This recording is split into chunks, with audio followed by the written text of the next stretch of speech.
What advice would you give to people who haven't torn their ACLs but play sports that athletes usually tear their ACLs in?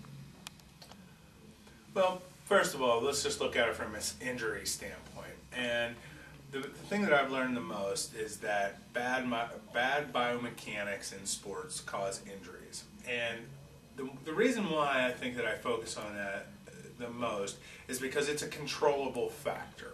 Okay, it has to do with training, and it has to do with bad coaches. It has to do with bad trainers, and it has to do with neglectful athletes. And those are certain things that we should really try to eliminate from the sports world. It costs too much money, it's too painful, and the unfortunate part is for some of the people that are ignorant to the training techniques and for the reasons that people are getting hurt out there, they join up trusting the coach or trusting the trainer, or they think that they're doing a training program that's good for them, and the reality of it is that it's completely the wrong thing that they should be doing, or they don't know that they should do anything. And so all injuries have a movement component to them.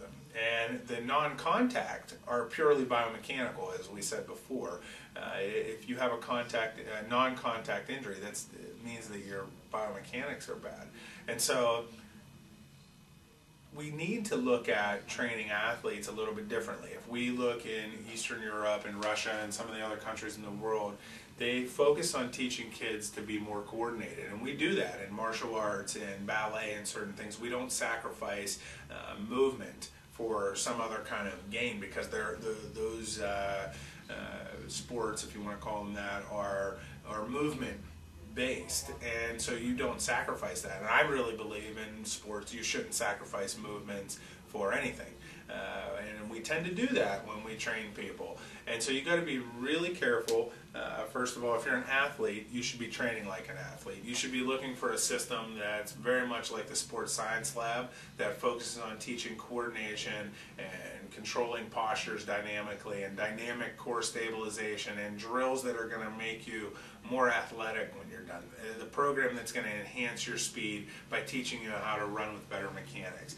A program that's going to improve your balance and your posture so you can jump higher, and it's also going to increase the power and the muscle firing patterns that you have between your hips and your feet. An all-comprehensive program that was just specifically designed for athletes. If you're doing a training program that's designed for a police officer or a fireman, or if you're doing a training program that's designed for a power lifter or a bodybuilder, that's not going to make you more athletic. Okay? And as I had said before, most of the reasons why we get the injuries that we get are because of lack of athleticism, or lack of the ability to control your movement. And so, coming back to the question, is what I would tell people to do is to look into training their bodies to be more coordinated. If we look on the field of play, and I say this all the time, we see that the best athletes out there are the most coordinated. And if you want to compete, you cannot sacrifice your coordination to train to get stronger. But you can get stronger and not sacrifice your coordination, and there's a way to do that. And the way that I've found so far is the Sports Science Lab, the neuromuscular intensification training system. The paradigm that it starts with, the train of thought that it starts with, is that you're working with an athlete, so you want to train them to move better. Simply having better movement, and you do not sacrifice that at all. You don't add barbell lifting into the program for something if it's going to sacrifice creating a bad movement pattern. So for all athletes, and especially athletes that are potentially going to have an ACL tear, they need to focus on reaction time and shock absorption. I think are probably the two things.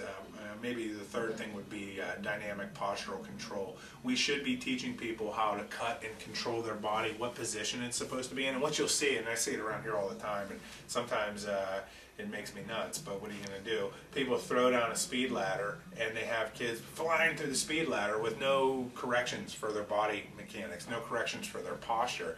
And the reality of it is that number one, you're teaching them a bad movement, and you're training that bad movement over and over and over again, so that movement's going to get more pattern inside of them, and you're going to make them a worse athlete.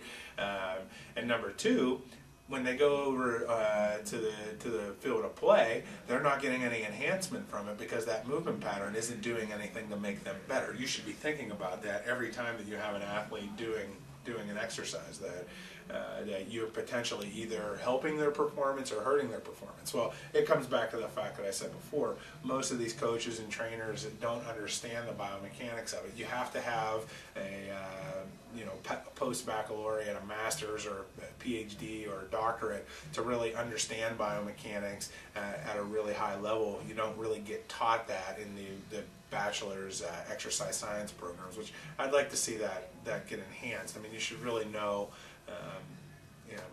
as much as you possibly can about that, but you're left to learn that on your own, and the good trainers and the good physical therapists and people like that are going to do that.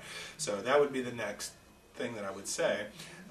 You want to focus on shock absorption, but you want to focus on finding a teacher that can teach you this stuff, okay? Find a good mentor, there's a good coach, find somebody that knows about this, and if you find somebody that knows about it better than the next guy, listen to what they're saying, because there's been people that have been down this road for years and years and years that have a passion for this stuff, that are going to learn about it and try to do nothing other than teach other people how to do it so they can be better and avoid having injuries.